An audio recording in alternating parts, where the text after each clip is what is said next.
अस्सलाम वालेकुम। पाकिस्तान के सीए फाइनलिस्ट या सीए क्वालिफाइड पर्सन जब अपना करियर आउटसाइड पाकिस्तान देख रहे हों और जब वो अप्लाई करते हैं मिडल ईस्ट में, कतर, बहरीन, दुबई या सऊदी अरेबिया, जो बाकी मिडल ईस्ट में कंट्रीज़ आते हैं, क्योंकि वहाँ पे इंडिया से भी सीए फाइनलिस्ट होते हैं, क्वालिफाइड पर्सन होते हैं, श्रीलंका से भी होते हैं, बांग्लादेश से भी होते हैं, काफ़ी कंट्रीज से होते हैं। तो कहाँ पे हम फॉल करते हैं, हमें क्या जॉब अपॉर्चुनिटीज़ वहाँ पे मिल जाती हैं, किस तरह हम सीख कर सकते हैं, क्या सैलरी पैकेजेस हो सकते हैं, ये आज का हमारा टॉपिक होगा। और इस टॉपिक को डिस्कस करने से पहले मैं आपसे एक क्वेश्चन पूछना चाहता हूँ।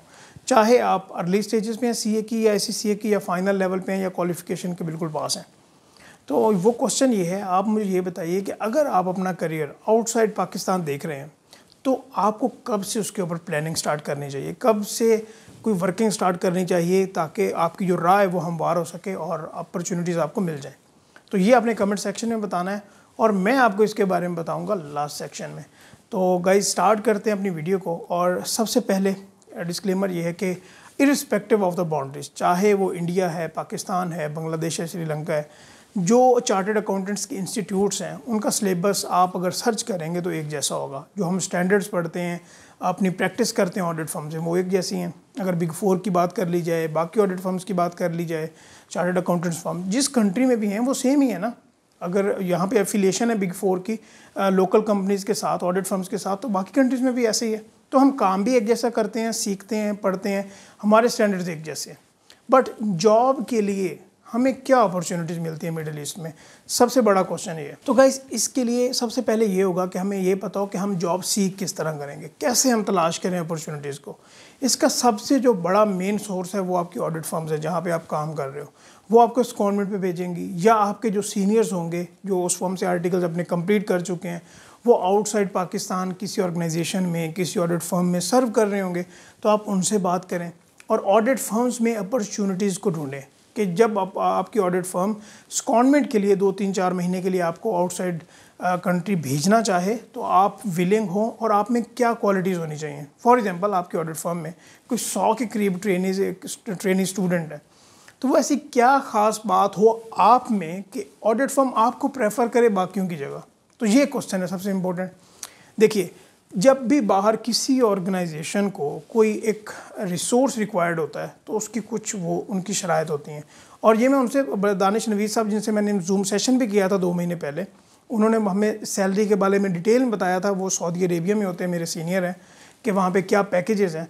तो वहाँ पे मैंने उनसे आज फिर बात की। इंशाल्लाह अगर आप रिक्वेस्ट करेंगे तो हम किसी और अपने सीनियर से भी जूम सेशन कर लेंगे कि हमें और ज़्यादा गाइडेंस मिले। तो मैंने उनसे बात की कि रिक्रूटर जो है आउटसाइड पाकिस्तान या मिडिल ईस्ट में किसी भी कंट्री में वो क्या सीख कर रहा होता है। जब इंडिया के भी बंदे वही हैं, बांग्लादेश के भी वही हैं, श्रीलंका के भी वही हैं, मैं चार्टर्ड अकाउंटेंट्स फील्ड की बात कर रहा हूँ, तो वेयर डू वी फॉल और हमें वो क्यों प्रेफर करें। तो उनके बड़े सिंपल से वर्ड्स थे। वो कहते हैं कम्युनिकेशन, वो देखते हैं कि आपकी कम्युनिकेशन किस लेवल की है, क्या आप उस ऑर्गेनाइजेशन के कल्चर में ब्लेंड इन हो सकते हो, कितने आपकी सॉफ्ट स्किल्स कितनी इंपॉर्टेंट हैं, आपके पास टेक्निकल नॉलेज कितना है। हाँ, आपका बैकग्राउंड बहुत ज़्यादा मैटर करता है। अगर आपके बिग फोर से आर्टिकल्स होंगे या किसी अच्छी कंपनी से होंगे तो ऑब्वियसली आपको ज़्यादा प्रेफर किया जाएगा।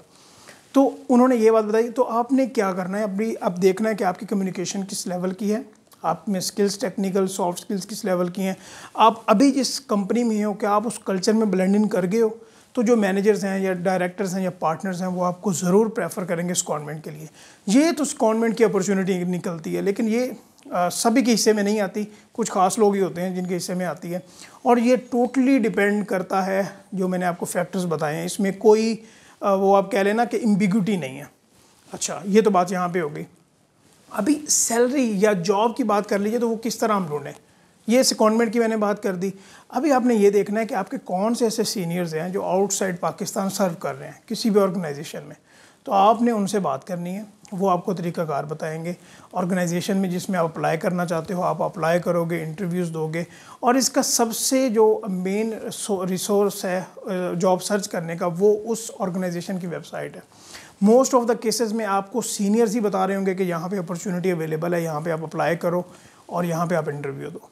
और वो ऑर्गेनाइजेशन आपको तभी प्रेफर करेगी जब आपकी कम्युनिकेशन स्किल, आपके पास सॉफ्ट स्किल्स, आप उस कल्चर में ब्लेंड इन करोगे, वो आपको ज़रूर अपॉर्चुनिटी प्रोवाइड करेगी। तो गाइज़, आपको उम्मीद है कि इस बात की समझ आ गई होगी कि एक पैनल है, वहाँ पे पाकिस्तान का बंदा भी बैठा हुआ है, श्रीलंका का भी है, बांग्लादेश का भी है, और बाकी कंट्री जो हम वहाँ पे वो भी अवेलेबल है। तो रिक्रूटर जो है उसने अगर किसी एक को रखना है तो वो ये नहीं देखेगी कि इसका बैकग्राउंड इंडिया से है या बांग्लादेश से है या पाकिस्तान से है, वो ये नहीं देखेगी। वो हमेशा ये देखेगी कि आप में जो क्वालिटीज़ वो देखना चाह रहा है कम्युनिकेशन के हिसाब से, कल्चर में ब्लेंड इन होने के हिसाब से, आपके कम्युनिकेशन के और टेक्निकल सॉफ्ट स्किल्स के एतबार से वो आपको ज़रूर प्रेफर करेगा। तो ये एक बेंचमार्क है।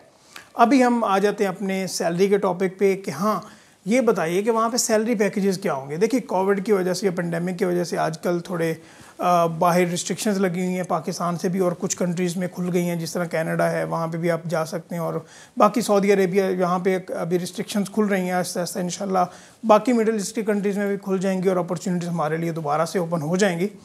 तो एक और भी यहाँ पे अपॉर्चुनिटी है कि इस पेंडेमिक के दौरान आप वहाँ से एग्रीमेंट करके अपना रिक्रूटमेंट का पाकिस्तान से वर्क फ्रॉम होम भी कर सकते हो। कितने मेरे से जानने वाले हैं जो पाकिस्तान से वर्क फ्रॉम होम कर रहे हैं, बट उनका सैलरी पैकेज ऑब्वियसली थोड़ा डिफरेंट होगा जो लोग वहाँ पे जाते हैं। मैं अभी बात कर रहा हूँ कि अगर कोई बंदा मूव करता है आउटसाइड पाकिस्तान मिडिल ईस्ट में, तो उसका सैलरी पैकेज क्या होगा।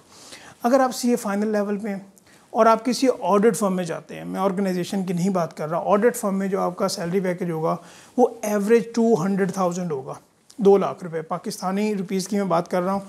इसमें आपको अपने खर्चे भी मैनेज करने होंगे। अगर कोई ऑफिशियल विजिट होंगे तो वो आप जो ऑर्गेनाइजेशन है आपकी ऑडिट फर्म वो मैनेज कर रही होगी। अदरवाइज़ आपकी रेजिडेंस और ये खाने पीने के अखराजात वो आपको खुद उठाने होंगे। और अगर आप क्वालिफाइड पर्सन है तो फिर इट्स ऑब्वियस कि आपका जो पैकेज है वो मोर देन 300,000, 3 लाख रुपए, ये स्टार्टिंग सैलरी की मैं बात कर रहा हूँ, और ये होगा। अच्छा, एक और ख़ास बात भी आपने जहन में रखनी है कि ऑडिट फर्म्स में ना ज़्यादातर शॉर्ट एग्रीमेंट्स होते हैं, 3 महीने का या 6 महीने का, वो बाद में रिन्यू हो जाता है, बट इट टोटली डिपेंड्स कि आप वहाँ पे कितना अच्छा सर्व कर रहे हो। अच्छा, ये तो ऑडिट फर्म्स के पर्सपेक्टिव से हो गया। अभी बात ये करते हैं कि अगर कोई बंदा ऑर्गेनाइजेशन में मूव करना चाहता है तो वो किस तरह करें। जब आप ऑडिट फर्म में वहाँ पे आपकी रिक्रूटमेंट हो जाती है, ठीक है, तो उसके बाद आप क्या करते हो कि डिफरेंट ऑर्गेनाइजेशन में लिंक्डइन के थ्रू या जहाँ पे भी वो बाकी वेबसाइट्स होती हैं, उनकी ऑफिशियल वेबसाइट्स, उनके थ्रू आपको पता चलता है कि यहाँ पे अपॉर्चुनिटी अवेलेबल है, तो वहाँ पे आप अप्लाई करते हो, इंटरव्यूज़ देते हो, अगर उनको अच्छा लगता है तो वो आपको हायर कर लेते हैं। तो ये तरीकाकार है टोटल एक जॉब सीख करने का। आप सीनियर्स देखो, आप फर्म की अपॉर्चुनिटी तलाश करो, कॉन्वेंट पे जाओ, वहाँ पे अपॉर्चुनिटीज़ देखो कि वहाँ पे मैं किस ऑर्गेनाइजेशन में अप्लाई करूँ, और बिल्कुल वहाँ पे सॉफ्ट रहो, आप टेक्निकली साउंड रहो, अपनी कम्युनिकेशन पे वर्क करो। ये बहुत इंपॉर्टेंट फैक्टर्स हैं गाइस। और कमिंग बैक कि अगर आप अपना करियर आउटसाइड पाकिस्तान देख रहे हैं तो आपको कब से उसके ऊपर काम करना स्टार्ट करना होगा। तो गाइज़, आपको आज से ही उसके ऊपर काम करना स्टार्ट करना होगा और प्लानिंग करनी होगी कि आपके रूट्स क्या होंगे। आपने Indeed.com के बारे में सुना हुआ है, तो आप उसके बारे में भी ज़रा सोचिएगा, देखिएगा जाके कि वहाँ पे किस तरह आप जॉब सर्च कर सकते हैं। और आपने आज से अपनी कम्युनिकेशन पे, अपनी कम्युनिकेशन टेक्निकल स्किल्स पे काम करना है, और ये देखना है कि आप उस कल्चर में ब्लेंड इन कर जाएं। इंशाल्लाह आपको ज़रूर सक्सेस मिलेगी आउटसाइड पाकिस्तान जॉब अपॉर्चुनिटीज़ के लिए। और आपने हमें ज़रूर बताना है कि अगर आप जूम सेशन करवाना चाहते हैं किसी सीनियर के साथ, वो हम ज़रूर करेंगे, और अपने क्वेश्चन भी हमें बताइएगा ताकि वो हम इंक्लूड कर सकें जूम सेशन में। और अपनी राय से भी हमें आगाह किया करें। अगर आपको ये वीडियो अच्छी लगे तो आप ज़रूर इसको लाइक भी कीजिएगा एंड शेयर भी कीजिएगा। तो इंशाल्लाह हम नेक्स्ट वीडियो में मिलते हैं, तब तक के लिए अल्लाह हाफ़िज़। Don't let your dreams be dreams. Yesterday you said tomorrow, so just do it! Make your dreams come true! Just do it!